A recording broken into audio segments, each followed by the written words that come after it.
much as you're shouting out to me. Okay, so we will get started and see how many people we have arrived. So quite a few of you have been here before, so I'm sorry you're going to hear me give you the same spiel, but we do obviously have some new arrivals, so I will give the spiel for their benefit.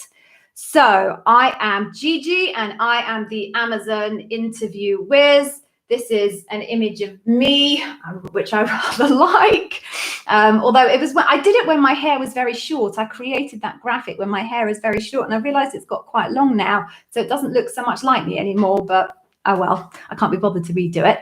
So I am the Amazon interview whiz, and I interviewed and bar raised on top of my day job at Amazon for about 5 years, and I have hired hundreds of Amazonians.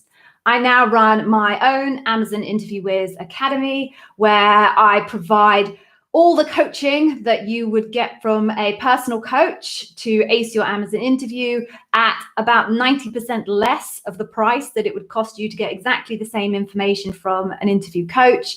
I do this because I am on a mission, which is to make expert Amazon interview coaching accessible to everybody. One-on-one coaching is incredibly expensive, and quite a lot of people don't have that amount of spare funds going, and therefore it's not particularly accessible. And what I wanted to do, and what I learned when I was bar raising at Amazon, was that everybody deserved a level of expertise. So that's the mission that I'm on. I obviously have my YouTube channel, which is packed full of golden nuggets of advice, about 2.5 hours worth of it. And of course, my academy, which I know a whole bunch of you here, Anna, Jenny, you've all kind of bought into the academy, and hopefully, fingers crossed, seeing some good results from it. I've had a number of candidates tell me recently that they've managed to get roles, which is absolutely awesome. So I am psyched for the impact that the Amazon Interview Whiz is starting to have. So with that done, little bit of housekeeping, and then we will push on, I promise. First piece of housekeeping is I am not going to cover technical questions. 2 reasons. First reason being, I can't be a technical expert in all 250-ish job families and growing, may I say, now that they've launched Amazon Care as well. So no one person could be an expert in all of the technical skills required to get into Amazon. My job as a bar raiser was to be an expert in the leadership principles and an expert in interview technique, so that regardless of which particular role that I was bar raising for, and I bar raised for tech and non-tech, every single role you could imagine, from software development engineer, solutions architect, loss prevention, finance, vendor managers, brand managers, account managers, the list goes on and on and on. Regardless of the role, as a bar raiser, you know the leadership principles so well, and you know what Amazon is looking for so well, you can just see it through all of that technical specificity. So that is my area of expertise. So I will not be covering off technical questions. Plus, technical questions are very specific to specific roles. And I want to make sure that the time we all spend together here today, which I'm going to maybe go up to an hour. I usually only do 45 minutes, but I have recently been finding myself not able to cover off all of the questions. So we might push up to an hour today. I'm going to try and make sure that I choose questions that are as helpful generally as possible, so everyone gets good value out of this time. Okay, and then the one final thing to note is, please just don't ask me for general tips. I often get, I'm interviewing for a TPM role, any general tips? No, I can't give you general tips over here because it's just not a specific enough question. And actually, I pumped that YouTube channel so full of advice that is completely applicable to every single role. It would be far more efficient if you went and had a look at that YouTube channel first, and then specific questions. I do my very best to respond to every question that goes onto the YouTube channel. So if you then have specific questions, probability is if you post it on a YouTube video, I will answer it. Okay.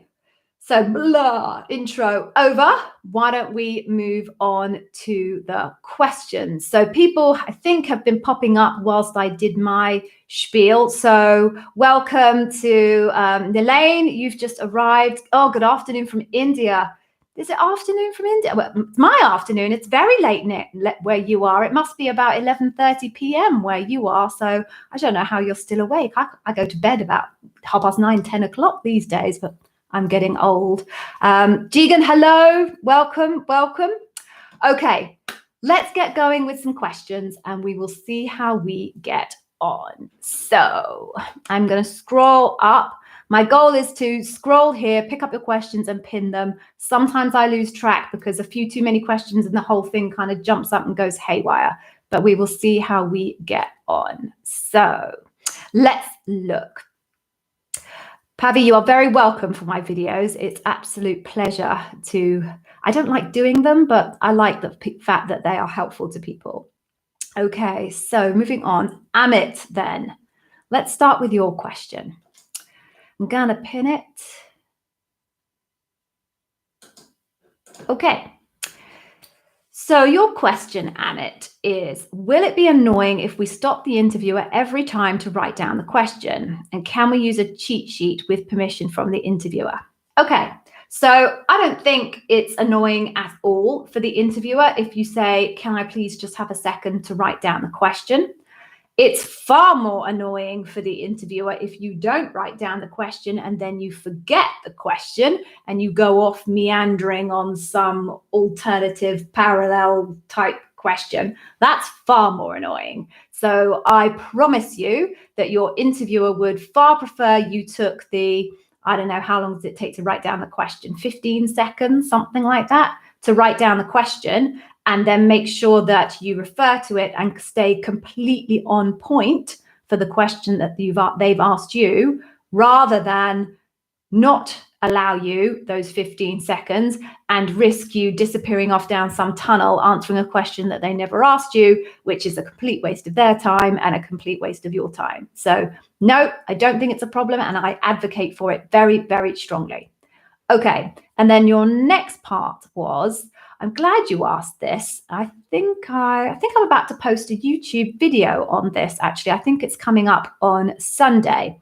Can you use a cheat sheet with permission from an interviewer? Well, it depends what you mean by a cheat sheet and what you want to put in your cheat sheet. I find that quite hard to pronounce. What I absolutely am very happy to recommend to people is to bring in some notes to remind you what exactly you are planning or hoping to say in response to behavioral questions that you anticipate or interpret as being related to a particular leadership principle. I think that's fine. I think that's fine because, same point being, as an interviewer, I want to make sure that my time is well spent. I obviously want to make sure your time is well spent. And if it takes for my time to be well spent, for you to have a few bullet points written down on a piece of paper or, I know, electronically somewhere to keep you focused and talking about only relevant and specific things, I am so happy for that to happen. So yes, you can take in what I would consider to be bullet point notes to remind you of the example that you think you want to tell, your starry structure. If anyone's seen my YouTube channel, you know I advocate for the I on the end of the STAR, and any particular points that you want to make sure that you don't forget.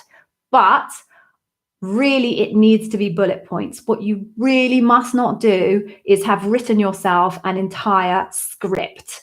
I have, on a number of occasions, had candidates who I can see are literally reading from a script, and I've had to tell them to put it down. It's meant to be a conversation. At that point, they were completely flustered because they were using this script as a prop. Yes, a prop as in prop up. And once they didn't have it in their hands, they were lost. So no scripts, bullet point cheat sheet, absolutely fine.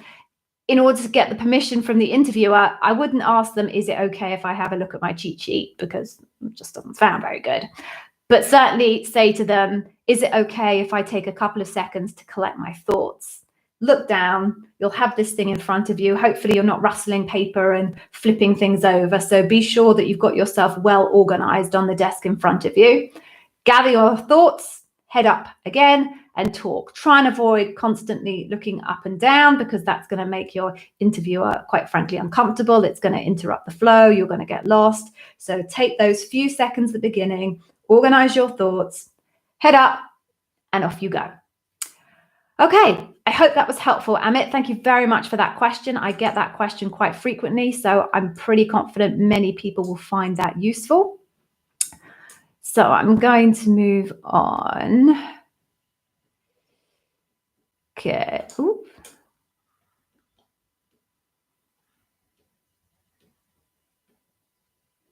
All right, Anna, I'm going to answer this question for you because I do think that this is going to be relevant to lots of people. Albert, I can see that you've got your first phone interview on Friday, so good luck. I hope that goes well for you. Please come back and let us know how it went on the next session. So Anna is asking, what happens if your worst interview was the bar raiser? At least you think they were the bar raiser. Is this a no, or maybe could you still have a chance if the rest was good? All right, so 2 parts to this then. The first part is, just because you thought it was the worst interview, it doesn't mean it actually was the worst interview. And that's obviously dependent on how you're defining what a worst interview is. Now, many people would feel that a bad/worst interview was when somebody kept asking you more and more questions and probing more and more deeply. And you'll find a bar raiser will do that because they are the most experienced and advanced trained interviewers. So they have a really good sense of what the next question is to ask. They're confident, so they have no problem with probing and digging around a little bit deeper. Now, that doesn't mean that that's a bad interview. That's the job of the interviewer, to ask you questions to draw out the evidence that they're looking for. So that was my first point. Just because you felt it was a bad interview, it doesn't mean it necessarily was. It might just have been a tough interview, which is not the same thing as a bad interview. So that's my first point, Anna. The next point I'm going to then go on to is your question about, if it was a bad interview with the bar raiser, are your chances scuppered? So definitely not. The way the voting and decision-making process works at Amazon is, as an individual, you meet a candidate and you interview that candidate. And then you walk away, you assess your notes, and based only on the evidence that you have gathered, because you are not allowed to speak to anybody else who has interviewed the candidate until you have written up your notes and placed your vote of inclined or not inclined. So the decision that you're making as an interviewer to be inclined or not inclined after your interview is purely based on the evidence that you gathered. You know that it is a very limited set of data. You may have, depending on the level, you've probably asked somewhere between 3 to 5 questions. So you've only got 3 to 5 questions to make that decision on. And so you make that decision based on a limited data set. As an Amazon interviewer, you know that's not the end of it. What will happen then is when you're going into debrief, that you then get access to everybody else's data. So as soon as you've placed your vote on Hire, which is the internal system, suddenly, ping, everybody else's information appears who has placed their vote. So at that point, once you've cast your vote, you get to see all of the data gathered and all of the votes made by anybody else who has put in their information. At that point, you then have access to a much broader set of data, and you are able to look at that data and make a much more considered decision because you have a broader set of data. So as the bar raiser, particularly as the bar raiser, you're very conscious that you are making your initial assessment based on a very limited set of data. And you are very well practiced at then looking at the rest of the data that becomes available to you and making your decision based on the accumulated data. Very regularly, a bar raiser will change their mind based on the additional data that is available.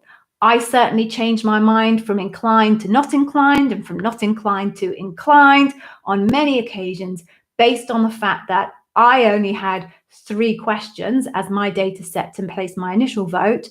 But when everything else appears, suddenly, let's pretend I've got 5 people on the panel, I've got 15 questions available to me. So, Anna, no, even if it is a bad, tough interview with your bar raiser, they will know their job is to look at the entire set of data and make a decision based on that. So even if you think it was a tough one, it's definitely not an automatic. Their job is to look at the full data set. And if you've had strong interviews elsewhere, if that was a poor interview with the bar raiser, the value of everybody else's data is equal to the value of the data gathered by the bar raiser. Nobody's data is more important than anybody else's. The interpretation of that data does have some bias, not the right word, but ultimately the bar raiser has the final decision. So their interpretation of that data does trump, if you like, everybody else's interpretation of the data, but the value of the data that they contributed is no more valuable than anybody else's. Okay, I hope that made sense. I'm going to move on now. Okay, so moving on.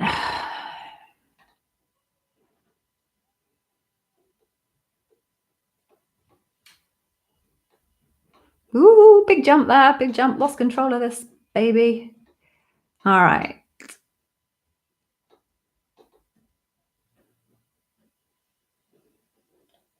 All right, Jigan, I hope I pronounced your name correctly. I'm going to quickly pin your question because, yeah, so your question is how to answer a situation where you denied a customer request. So I'm not going to do an example for you here and completely play out a mock interview of a situation where you denied a customer request. But how you answer it is the same way as you answer everything else, which is you've got to tee up the situation, the task, the action, and the result.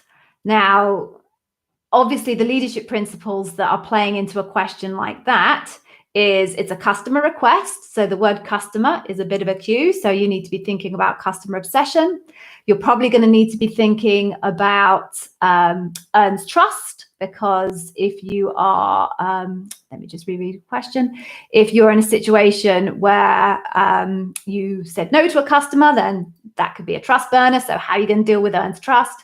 Another thing you might be thinking about is have backbone, disagree and commit, So there are a few different leadership principles that are going to be packed into a question like that. So you just need to be thinking about, in the moment, what's the primary leadership principle that I'm being judged on? And the word customer in that is a bit of a cue. You don't get that strength of cue in many of the other leadership principle behavioral questions. And then leaning into customer obsession, I'm sure naturally it will bubble up with other leadership principles like earns trust, and have backbone. Okay, so I'm going to quickly move on then.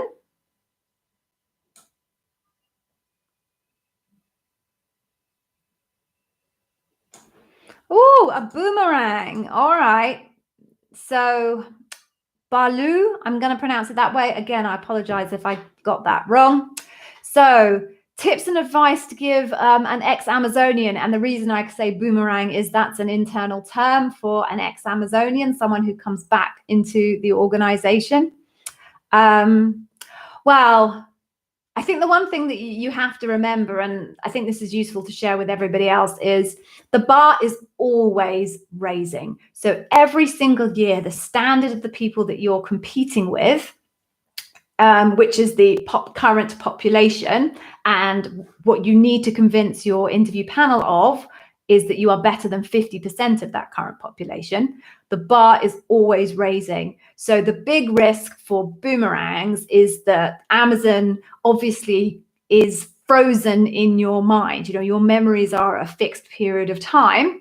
And the reality is, depending on how long it's taken you to come back into the process, the standard of the level at which you're recruiting for will have gone up. So the biggest piece of advice I can give you is think about the fact that everyone's going to be materially better and higher performing than they were when you left.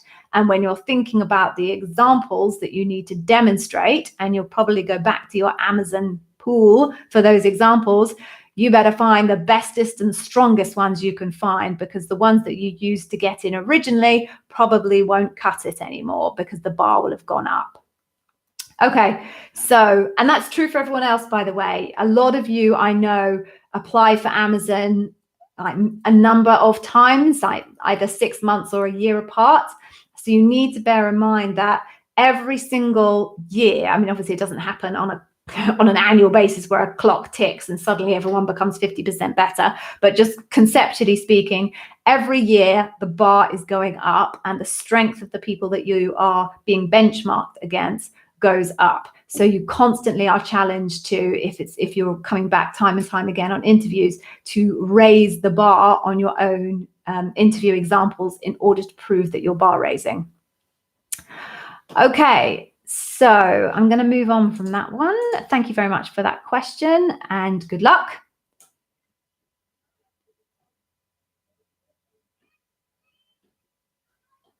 Oh, Pavi, you've got an interview tomorrow. Cool.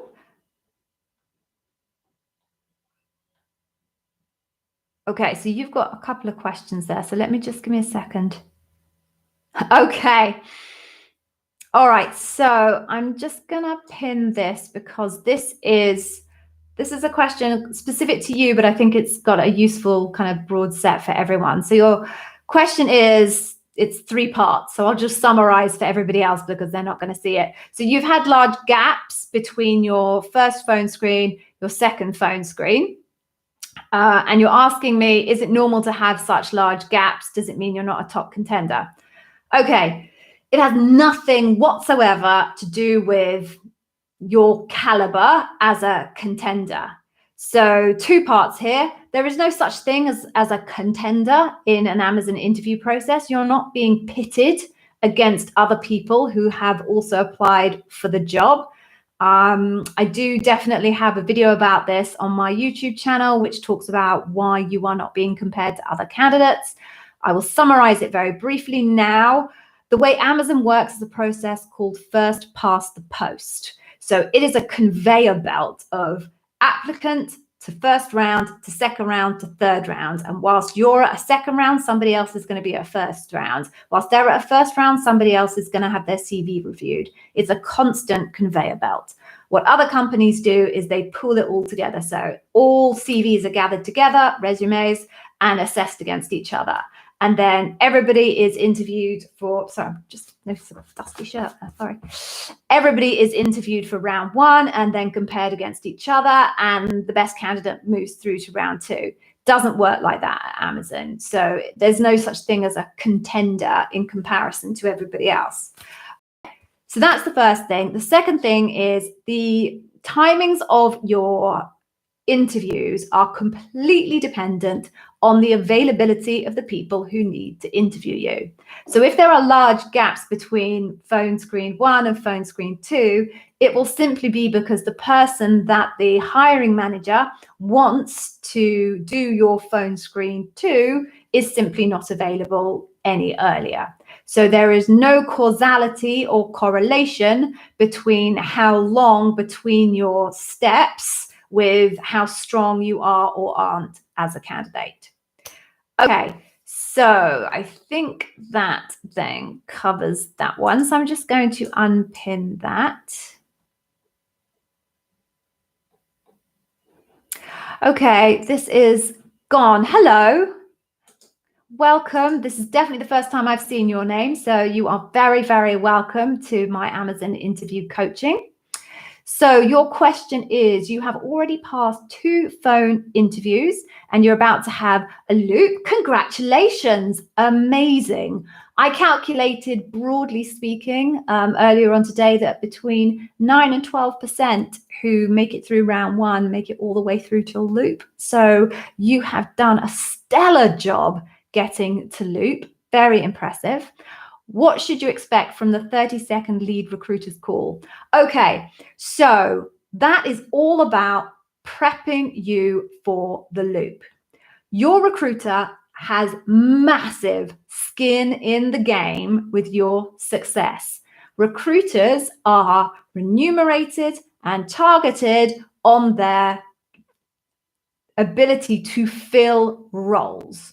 So if they've got someone at Loop, they are getting so excited that they might be filling one of their roles and ticking a box towards their goal for the period. So they have massive skin in the game. So what they'll do is they will do a prep call ahead of your loop to give you an opportunity to ask any of the questions that you still have outstanding that will help you prepare for your actual loop. Equally, anything they feel that you really need to know to improve your chances as much as possible of getting through loop, they will share with you. Now, having said all of that, there is obviously a very fine line that your recruiter can't cross. There are things that they simply cannot coach you on because they would give you an unfair advantage and might tip the balance of your success. Your recruiter has no vote in whether you get hired or not, because for the reason I described above, they have skin in the game, and that would be marking their own homework. So they don't get to vote, but they do very regularly set up these prep calls just to make sure that you have everything that you need and that you don't have any material outstanding questions. So my guidance to you is to make the very, very best use of that 30 minutes. Consider it to be your time. So ask every question that you have that you think will help you do well at Loop. Possibly your recruiter will tell you that they can't answer some of those questions, and that's fine. No one will think ill of you of asking a question that they end up saying they can't answer. But if you don't ask it, then you will never get the chance to know it. So before you go into that meeting, really think about what do you need to know that you don't yet know to do really well at Loop. Consider it a quasi one-to-one coaching session from your recruiter where the line is drawn much higher up of what they'll share than potentially what someone like myself would share with you. But it's your time. Make sure you use it well. Okay. The other thing they might be asking you, just to close that one off, is salary expectations. That's something you've got to be prepared to go in for. So I'm actually going to talk about that now. So salary expectations. This is a very contentious area. Different recruiters deal with it very differently. Some recruiters will be very happy if you ask to share with you the salary range that is available in the role that you are recruiting for. Always best, if you're going to ask that, to make it clear that you understand that if you are given an offer, that it's unlikely that they will give you that offer at the top of the range, because they will be unlikely to give you the offer at the top of the range for reasons that maybe I won't go into now. But if you explain that you understand that is the truth of the potential future, then they're probably going to be more willing to share the range because they know that you're a pragmatist and that you're not going to try and throw it back in their face that the top of the range was this and that's what you want. Some recruiters won't share it because of the reason that I just described. They're afraid that the candidate will then effectively try and use the top of that range against them.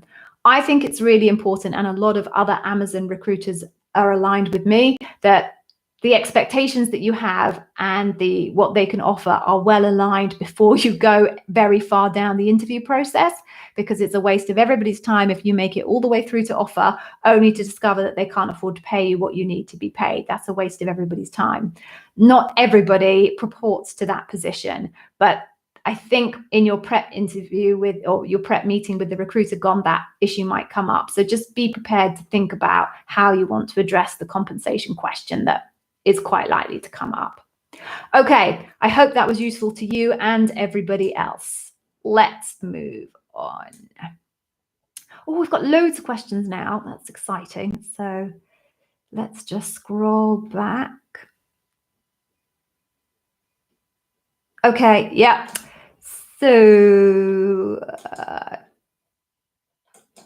Jogus, welcome. I've definitely not read your name before, Ornek.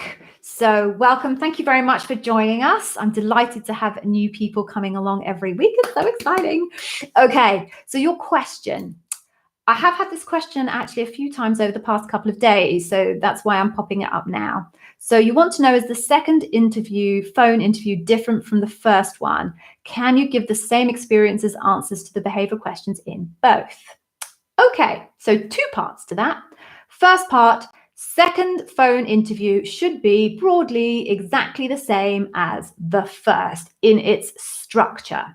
Now, it depends on exactly what type of role you're going for. In roles that have a strong technical bias, usually your first phone screen will actually focus quite heavily on the technical side of things, so that the interviewer or the hiring manager, usually in that case, has a really, really confident sense that technically you can do the job.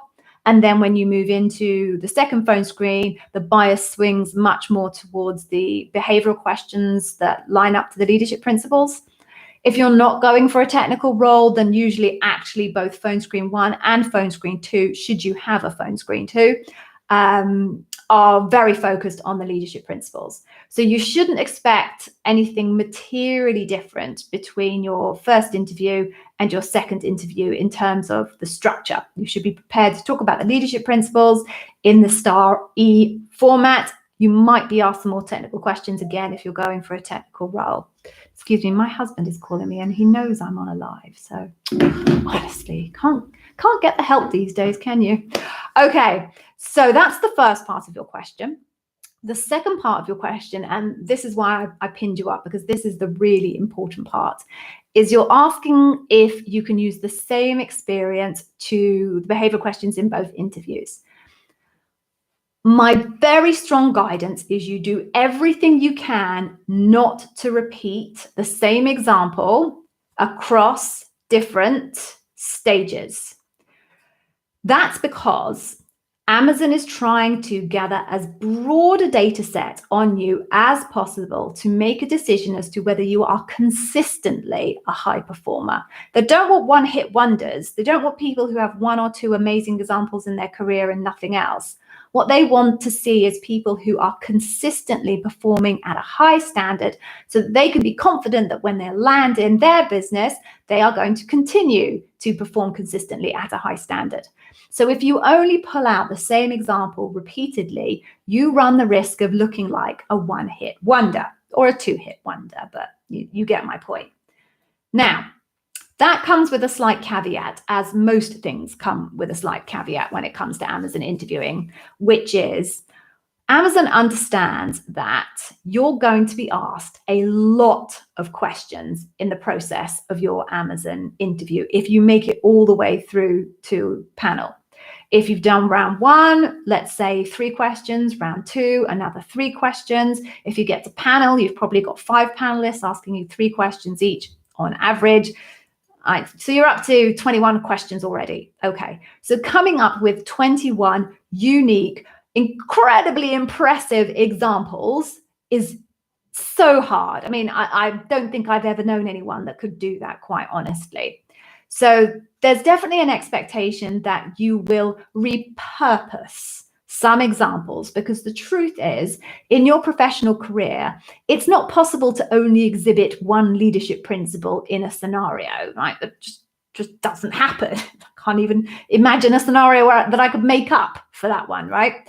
So in every single professional scenario that you go through in your life, you're going to find yourself demonstrating different leadership principles. So Amazon recognizes that you can have a single scenario, but reshape it so that it speaks very clearly to different leadership principles. So broadly speaking, I say, because it's a bit of a trick to not repeat between round 1 and round 2. And if you're going to repeat, do it in loop, because if you have unique examples between round 1 and round 2, the round 2 assessment bar, if you like, is pretty high, right? You've got to be good to make it through round 2. So if you can avoid duplicating between round 1 and round 2 and use your reshaped duplicate in loop, that's the best scenario that I can offer you. When it comes to reshaping an example, I do in my Amazon Interview Wiz Academy preparation masterclass demonstrate really, really specifically how you can reshape a scenario and make it look like something very, very different between two leadership principles by just leaning into some aspects for one and then out of that and into another set of aspects for another.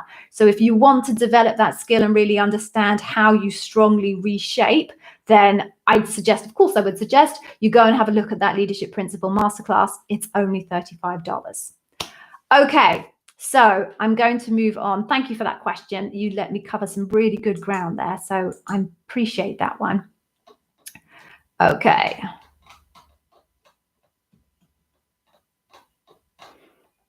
Ooh, it's jumping around.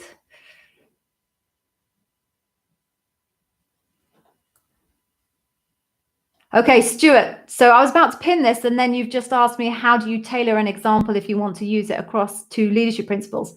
Go look at my preparation masterclass. I show you exactly how to do it there. Okay. Moving on. Oh, Jenny, such a good question. I also think I have another video scheduled on this question that's going to go up not this week, but next week on YouTube. But clearly you'd like the answer now. So I'll give you the answer now. So Jenny, everybody is asking if there's a standard time range in which a recruiter has to respond to the candidate after an on-site. You've heard it's 5 days, which feels long. You have heard right, Jenny. So Amazon has a policy that is called 2 and 5. The 2 relates to 2 working days, which is the commitment to respond to a candidate after round 1 and or round 2. So if you've been in a round 1 or a round 2, Amazon is committed to responding to you within 2 working days. So if you had your interview on a Friday, forget that. Friday doesn't count. Saturday doesn't count. Sunday doesn't count. It's Monday, Tuesday, and you're likely to hear at the end of Tuesday or maybe Wednesday morning. So that's the 2. The 5, Jenny, you're absolutely right. When it comes to your loop/panel, Amazon's commitment to you is that they will respond to you with your outcome within 5 working days. So same goes if you had your interview on the Wednesday. Wednesday doesn't count, neither does. And then you're into Thursday, 1 day, Friday, 2 days, ignore Saturday and Sunday. You're into Monday, Tuesday, Wednesday, and then you won't hear probably until Thursday. Now, Jenny, I know that seems a long time, but you have to think about everything that's going on in the background. So you've got all of these incredibly busy Amazonians, and trust me, I've worked in a few different companies in lots of different roles, and I have never been as busy in any of my jobs as I was in Amazon. So you have very, very busy people who have spent their hour interviewing you. They then have to go find another 45 minutes to an hour is, I think, kind of the average of what it takes to write up notes. Write up and clean up all of their notes, because as you know, Jenny, whilst you're talking, you'll have your Amazonian is there going, typing away furiously. If they're like me, they can't touch type, so they're just looking down here and looking up repeatedly. If they're very clever and usually much younger than me, they have those wonderful touch typing skills and you wouldn't know that anything was going on under the table. But, oh, that sounded dodgy, sorry. So they have to then clean up those notes because they're not just for them. Everybody has to read them and understand them without speaking to them. So they're going to have to go away and spend 45 minutes to an hour tidying up those notes, making them coherent, rereading them themselves, because they've quite often met a number of candidates that week and done a number of interviews. You won't be the only person that they've interviewed that week, and they may have interviewed somebody for a completely different role, nothing at all to do with the role that they interviewed you for. So it's not all going to be just easily accessible in their brain. They're going to actually have to reread what they wrote for you and come to a decision as to whether they're inclined or not inclined. submit that. Now, there are 5 people that are going to have to do that, all of them very busy people. So the time has to exist for all of those 5 people to get all of that in. And then, of course, the next piece is you got to get all of those 5 people in the same place, not in the same place, in the same virtual place at the same time for 30 minutes to discuss it. Well, I mean, that's a challenge in unto itself. Those poor recruitment coordinators who many of you will meet, that's their horrific task to get all of these Amazonians to find 30 minutes in their diary that they will commit to and not break their commitment to meet and do your debrief. So although I appreciate, Jenny, to you, it seems like a very long time, on the inside, Amazonians would happily double that, quite honestly, to make that more comfortable. The system harasses you as an Amazonian to get your data in.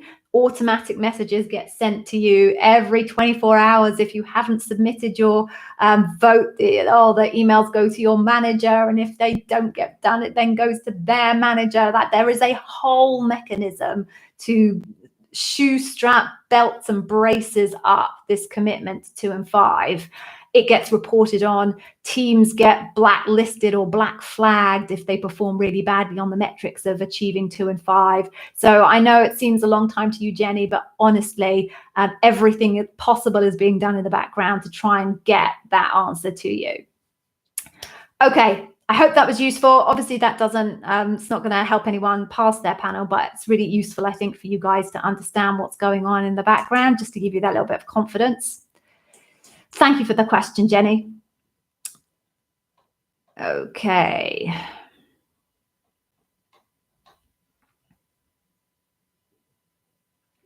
Wasim, okay, welcome. Thank you for joining. Let me just pin this. You bought my full course and it's helped you. Thank you. I'm delighted to hear that. So you're currently set for a panel for an L5, but the position hasn't been filled already. Okay, but they're still interviewing you. Any tips? Okay. They're still interviewing you. That's interesting. Okay, so this is useful because this is an extension of what I was talking to you all about when it comes to the first past the post. So the first past the post literally means the first past the post. So the first person who is considered to be bar raising against that expected standard, remember I told you, you're not being compared to other people, you're being compared to an expected standard, which is stronger than 50% of the current population on the key leadership principles that are really important for that role. Recruiting stops. They stop hiring because they found their person and that's it. They're not going to hang out and see if anybody else would be any better because that's not the way Amazon rolls. So when they found a bar raising person, book closes, no more recruiting. And that's what looks like has happened to Wasim. But as always, there's some nuance here with Amazon, which is 2 nuances. The first is if that book closes, but there are 1 or 2 candidates who are scheduled to go to Loop in the next couple of days, for the sake of the candidate experience, they will quite often continue to run that Loop. If there's no candidates really due at Loop anytime soon and everybody else is in round 2 and round 1, they'll close the book and tell the candidates, I'm sorry, the job has been filled. But if there are candidates coming up and it feels a little bit late to tell them don't bother coming, they will do the interview. And that's, I mean, you can argue whether it's a good or a bad customer experience if there's no role. But quite often, if you get someone as far as Loop, then you're feeling good that they're going to potentially be a good candidate. And if it turns out that they make it through Loop and you've filled the role that you've got, hunting around Amazon for other roles that need a bar raising candidate in them is pretty easy because there's always roles going in Amazon. So if you can secure yourself a bar raising candidate, especially in an AM role, which I think is what you said there, account management role, like there's thousands of those roles around Amazon. So what I think is probably your situation, and again, I'm hypothesizing here, but I feel good about my hypothesis, is they still want to interview you. They think you're going to potentially be bar raising. And if you are, even though the role has been filled, an account management position elsewhere is probably not going to be too hard to find. So if you do prove yourself to be bar raising, chances are they'll be looking to find you another AM role in some other team. So I have no specific tips other than do exactly what you would have done if that role had not been filled and you were still trying to be the applicant that got that role. Okay. So thank you for that question. I feel that I'm able to share a whole bunch of crazy nuances with you guys today. So these are really great questions. Thank you. Okay. Oh, someone's got their loop tomorrow and it's just jumped. Ramon Lopez, you have your loop tomorrow. How exciting. Yeah, don't be crazy nervous. Don't be crazy nervous. You just need to be prepared. Okay.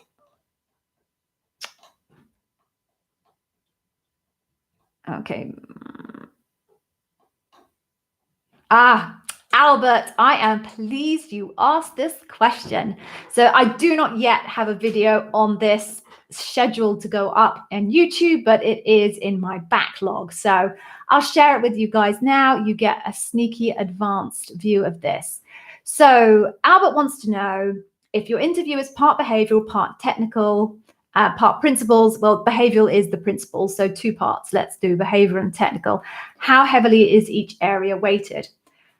So it is not a mathematical calculation. There's no weighted contribution involved here.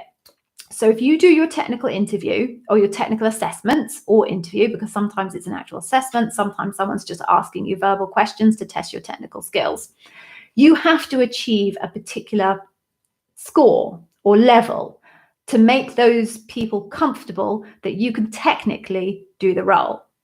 If you've ticked a box and you can technically do the role, then you're moving into the conversation about the behavioral questions and the leadership principles, because really what they are trying to do, and this is particularly the role of the bar raiser to ensure does happen, is they are hiring for long-term Amazonians. So yeah, sure, they want you to technically be able to do this role, but they actually want somebody who could go on and do many different roles that maybe technically bears no relationship to the current role that you're doing. So it is not weighted. What will happen then is questions will be asked of you about the leadership principles, and a view will be taken as to whether you are raising the bar on the leadership principles. You have ticked the box on the technical, right? That's done. You've passed. You're good there. Now it's about the leadership principles. Now, in some cases where there is a question over your performance on leadership principle, and generally this only happens with dive deep. Can't really think of a good other example where you can reference back to technical tests to help you come up with a view with a behavioral leadership principle. So it's usually dive deep, which is where if the panel aren't entirely convinced on your strength in dive deep, what they might do is go back to some of your technical assessments and look at how you performed in those technical assessments to provide mitigating or additional evidence to help bolster the evidence that they gathered asking you the behavioral questions. Okay, so summary, there is no mathematical weighted contribution calculation done between your technical tests and your behavioral interviews. It's a, can you hit the nail where the nail needs to be hit for the technical test? Yes, you passed, great, moved on to the next bit. That doesn't mean to say that you don't get technical questions in the same interviews as you do your behavioral questions. Some teams do it that way, but there is no specific mathematical calculation behind it. Thank you for asking that question. Just conscious of time. Okay, we have 7 minutes left.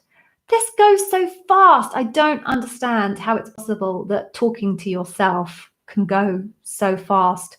I never usually find myself that interesting that time goes by fast, but hey. Okay.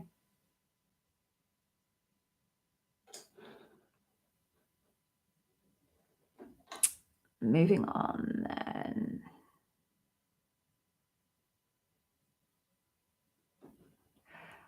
Okay, Kelly, I'm going to pin your question. So I'm kind of going to read between the lines here because it's not quite clear from your question. But Kelly is saying, is there anything she can infer from the fact that her first phone interview was with 2 managers? So I'm going to assume that only one of those managers actually asked you the interview questions. The other one might have piped up once or twice, but broadly speaking, you were having a one-to-one interview with one person. If that's the right assumption, what you experienced, Kelly, was a shadow. So So I go into some detail about how you become an interviewer at Amazon on my YouTube channel. Like, everything is on that YouTube channel. If you have any questions, you should just go through the YouTube channel, because over the course of a year and a half, I think I've put everything in there you could ever need to know. But to become an interviewer at Amazon, you go through a proper training course. And the training course has 2 stages broadly. The first stage is you sit quietly behind the scenes. It used to be in a room. Obviously, that's not the case anymore. You're on the phone. You sit quietly behind the scenes, and somebody who is an experienced and qualified interviewer asks the questions. And you listen in and you try and learn. Once you've done a couple of those, you then switch seats. You become the main interviewer, and somebody who is an experienced and qualified interviewer sits in the background and listens in to your interviewing. In both those instances, the person who is the shadow, not the main interviewer, doesn't get a vote. Their job is to either watch and learn from the qualified interviewer, sorry guys, or to watch the person in training and assess them for their skills, because they're going to have to sign that trainee off as to be a qualified interviewer. So it happens quite regularly. There is a policy that you should not have more than 2 shadows per loop. So some people will have two sets of interviews with 2 people at them. You shouldn't really find yourself in a situation where you have any more than that. It's the bar raiser's job to pay attention to things like that and make sure that it's a good experience for the candidate, because who wants many people hanging around listening to them, not interviewing them over the course of a day? So it's not uncommon. The experience I think you had, Kelly, was you just had somebody that was either training or being trained, or the trainer, just quietly in the background. Sometimes the person who's the experienced interviewer will butt in to the interview if they feel that the trainee has missed an opportunity to ask the question, or that the trainee isn't necessarily doing as well as they might do, helping the candidate get the right data out onto the table. They might butt in that instance. But the best case scenario, and what you would hope mainly happens, is they just sit quietly in the background, and your trainee interviewer, who is your lead interviewer, is the person doing the talking. Okay, so hopefully that was helpful. If anybody comes across that situation, you will know exactly why that has happened to you. So moving on, we've got about 3 minutes left. Let's see if I can find somebody new. Okay. Naveen, welcome. Delighted to have you here.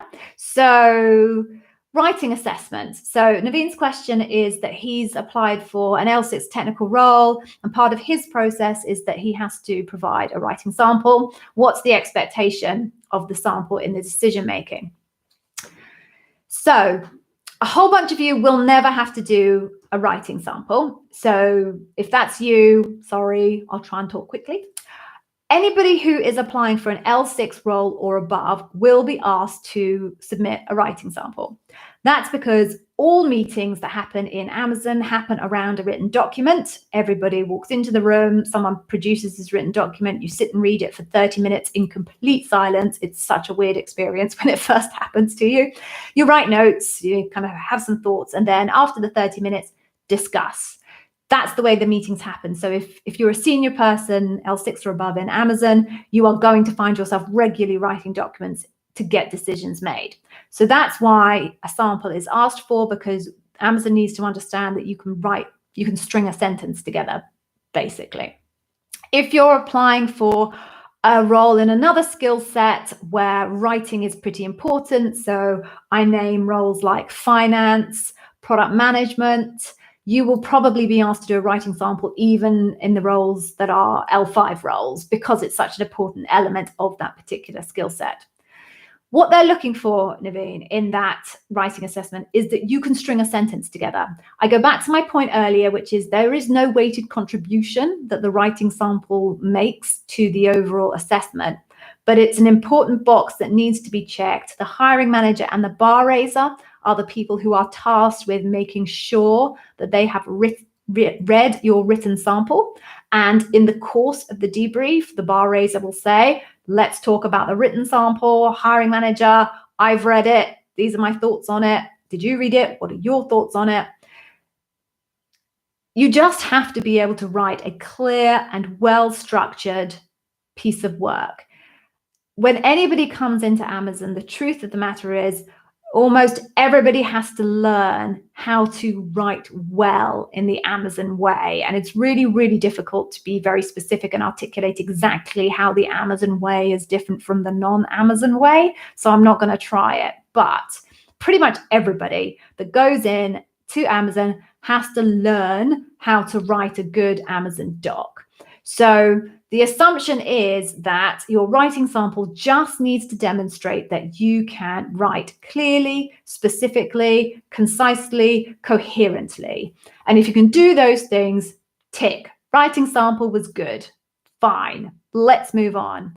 It's only the cases where the writing sample is really poor where that becomes a key variable in the decision making as to whether to hire someone or not. I have never been in a debrief, either one that I ran or anybody else ran, where the candidate was strong on leadership principles and poor on the writing sample, and therefore they did not get extended an offer. In fact, that relationship is very, very rare. I'm not even sure I can't really recall a specific case, although I obviously did hundreds, where there was not a correlating relationship between the quality of the candidates' behavioral question answers and the quality of their writing. It's only really if like the leadership principles are a bit and the writing example is bad that it would make the decision much easier to turn to a no hire decision. Okay, so I hope that was helpful. Okay, we are 1 minute over. So I tell you what, I'm going to try and answer one more quick question and then we will close up for the day. I don't know where that hour went. So let me see if I can find. Okay. Lara, that's strange. Do you want to please message me? Sorry, the slight segues. Lara, please can you message me on LinkedIn? You'll find me Gigi, the Amazon interview whiz, and we'll try and sort that one out for you. Okay, one more question. Scrolling.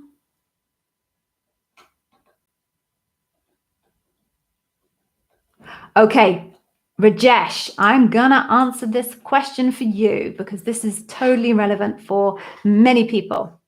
Okay, so you're interviewing for a particular role. We won't go into which one it is because it doesn't really matter. And the bar raiser is from a completely different part of the business. What can you expect in the interview with that person? Because effectively they don't know anything about your skill set.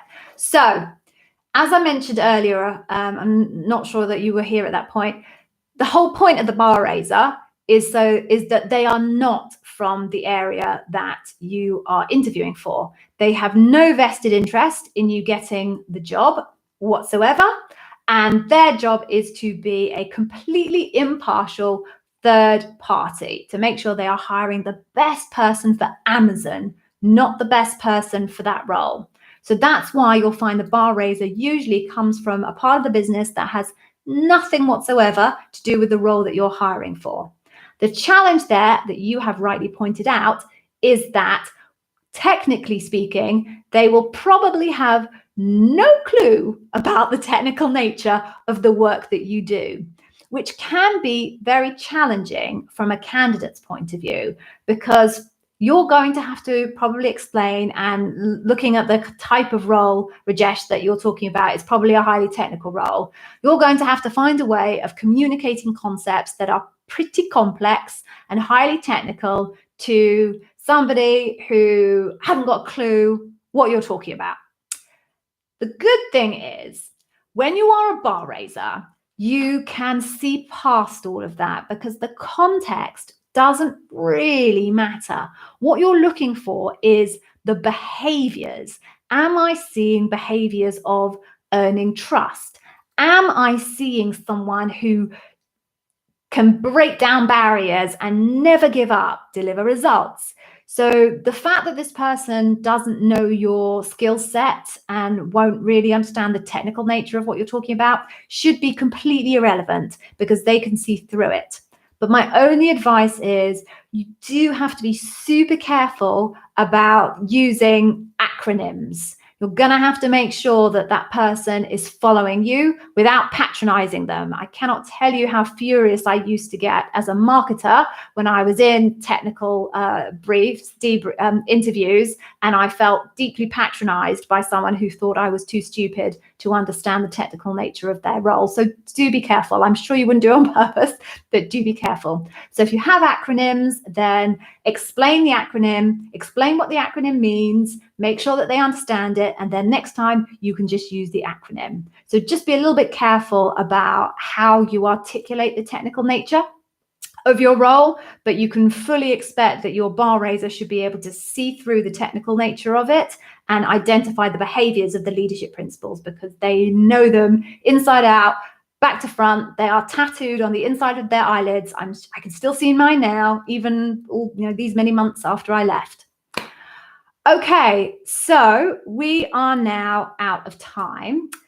That was a brilliant session. So many fantastic questions. So thank you so much, guys. I felt I was really able to give you some of the nuances and the details behind the Amazon process. So thank you so much for such good questions. I've mentioned my Amazon Interviewers Academy. I'm going to send you the link now in the comments. I offer the Customer Obsession Masterclass completely free. No strings attached. I don't chase you down and try and upsell you to the rest of it. I do it because obviously I want people to see my product and see how much hard work and love and detail I've put into my product in the hope that they will go and buy some of the rest of it. But at the same time, customer obsession is the most important leadership principle. And if there's one leadership principle you all must nail in your interview, even if you're not asked about it, you have to get it in there somewhere. It's customer obsession. So I give that one for free because it is my mission to make Amazon expertise available to everybody. I would love to pay some bills at the same time. That is my primary mission. So Customer Obsession is there as a gift for you. So I will put the link now in the comments and then you can go and have a look and check it out. Okay, so there's the link now. I hope that's right. I always misspell it, which is just crazy, seeing as I type it so many times, but dyslexia rules KO. So thank you guys. I'm going to go now. I really enjoyed talking to myself for the past hour. Your questions were awesome. I really hope to see you all again very soon. If any of you have interviews over the next week or so, I wish you the best of luck. This is the hardest corporate process in the world. I am convinced of it. So even if you guys only make it to the first round, if you make it to the second round, if you make it all the way to loop, you have done incredibly. Only 1%, and that's an old number, it's probably less than that now that COVID has destroyed the world, of people who submit their CVs, resumes to Amazon get an offer. So a round one, a round two, a loop, they are all incredible achievements. So if any of you have any of those coming up, I have my fingers and toes crossed for you all. I wish you the very best of luck. Please stay safe in this mad world out there. And I hope to see you soon, either here again, on LinkedIn, on YouTube, on TikTok, on Pinterest. I'm in all of these places. And obviously on the Interviewers Academy. So until then, Be safe, everybody. Take care, and thank you for joining.